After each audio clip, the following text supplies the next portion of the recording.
Yesu ashimwe kandi Yesu ahimbazwe cyane. Imana ikomeze kwajya neza uko bwije nuko bukeye.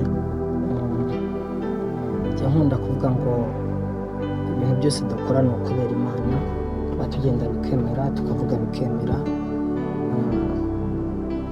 Nyine ni ubuntu tubona tukuva ko ari ibintu bisanzwe, ariko nta bintu bisanzwe bihari.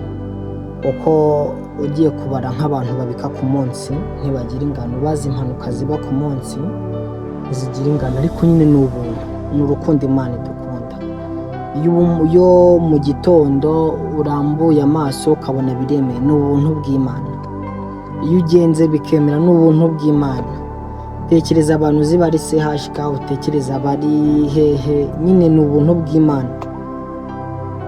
Nyine aho bitekereze kuba wamara ukwezi kwa mbere kwa kabiri umwaka, nyine ujyumika nk'uko abazimu kumva biremera. Ari nayo mpamvu itumye mvuga aya magambo, binyibukije neza y'Imana uterero. Nagize amahirwe kugana n'umushuti wanjye vuba ahangaha, arambwira nti rwose ubu ngubu iki no gusenga byarananiye pe, ntibumve yuko nsigaye isoni zo kujya imbere y'Imana nkavuga ngo ndi gusenga rwose, nsigaye pe ndikumva nta mbaraga zabyo mfite. Ndamubaza wayi none se wumva umeze gutyo? Arambwira ngo urwego ariho rw'ibyaha ari gukora ntabwo rumwemera kuba yajya imbere y'Imana. Ariko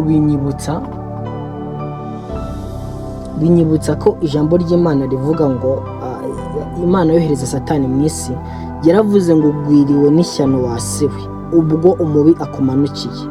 Bishatse kuvuga ngo iki? Ntago gukora ibyaha byabura mu buzima bwa muntu. Njya numva bavuga ngo n'abamarayika ngo bwira bacumuye ibintu nk'ibyo ngibyo, ariko ibyo ntabwo ari bya commissioningaho. Ndashaka kukubwira yuko ibyaha waba ukora, ijambo ry'Imana rivuga ngo niyo byaba ngo bitukura tukutukutuku irabyeza bigasa umweru nk'ubwoya bw'intama. Rero wivuga ngo bitewe n'ibyaha, bitewe n'iki? Oya, Imana irababarira. Niyo mpamvu yatanze umwana wayo arabambwa, twe turabamburwa. Ubu ngubu turi abana b'Imana, ntabwo turi abakozi b'Imana. Oya, hatazajya umuntu uzakubeshya ngo uri umukozi w'Imana, uri umwana w'Imana. Muri make uri mu irangamimerere ribaho, nyine ribaho, waba uri mu irangamimerere ry'abana b'Imana. Rero witekereza kuri ibyo byaha Satani agushukisha ngo akubwire ngo durakoze ibintu bikomeye. Oya, sinzi icyaha waba wakoze cyatuma ujya imbere y'umubyeyi akubwira ngo ugenda ntabwo nkubabariye. Ashobora no kukubwira uko, ariko ndabizi neza ko bigeze ahakomeye ukagira ibindi bihujyamo, akwirukanka inyuma. Nabahereza ingero mu magereza, mu bitaro, umwana akamara imyaka itavuga n'umubyeyi ko yarwara akaza kumureba, bamufunga akamwirukankaho. Urwo ni urukundo umubyeyi aba akunda umwana we, handi avuga hahandi kajana. Niyo njya nkunda gutekereza nk'ukuntu niyo umubyeyi wawe yamenya ko wishe umuntu, tekereza yuko niyo yaba asenga kajana, hagize umuntu uza akamubaza ngo ni umwana wawe wishe kanaka, yamubwira ngo ya, kubera iki? Ni umwana we, nyine ni amaraso ye. Rero natwe turi abana b'Imana. Wivuga ngo kuko nakoze iki cyangwa Imana ntabwo yambabarira, no, uribeshya. Uri umwana w'Imana. Niyo mpamvu yigiye imbere usaba imbabazi.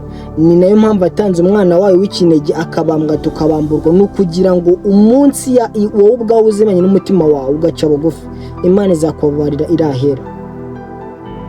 Satani yo kugukanga, agukangisha ibyaha byawe, agutegeka imitego ngo iri imbere, ngo urebye ngo biriya wakoze. No, uri umwana w'Imana. Bishatse kuvuga ngo iki? Mu gihe wemeye guca bugufi umutima wawe, ukatuza akanwa kawe n'umutima wawe, nta wundi muntu ubigizemo uruhare, ubigizemo uruhare, Imana irakwezi ikagutunganya.